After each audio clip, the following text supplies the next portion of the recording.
The streets of New York City are among the noisiest in the world. A siren here or a taxicab there can be jarring. But Kiara Ortiz says she only cringes at the sound of strangers harassing her on the street. Walking on the street, I experienced it at least once a week, sometimes more than once a day. The comments may sound innocent enough, but Kiara says the unsolicited compliments she receives from men she passes are often about her looks and are anything but flattering. It makes me feel vulnerable and like I'm not welcome in the space that I'm in. It makes me feel like I'm getting unwanted attention. The gawkers sound something like this. Hey, baby. Hey, beautiful. This video of one woman's 10-hour stroll through New York City exposes more than 100 instances of verbal harassment and recently went viral.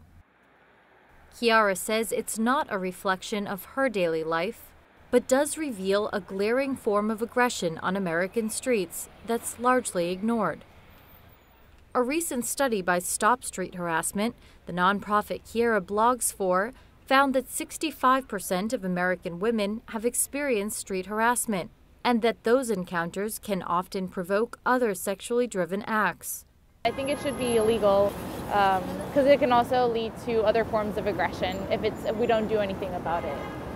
Not everyone agrees. I think there's a little bit of scaremongering in this video. I think that it does send a message that, you know, someone is walking on the streets of New York and they don't have a moment to themselves. Lizzie Crocker is a reporter and woman living in New York.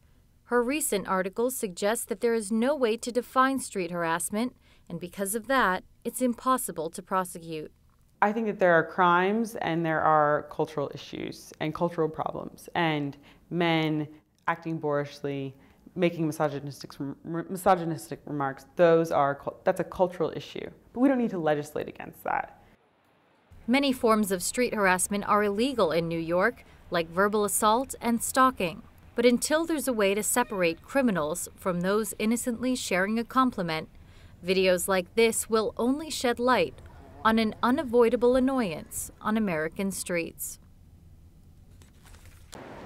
An interesting takeaway from that street harassment study is that men are also victims. Though not everyone can agree if the callouts are crimes or forms of free expression, the women we spoke to can agree that educating others about this public annoyance is the best way to stop street harassment in its tracks.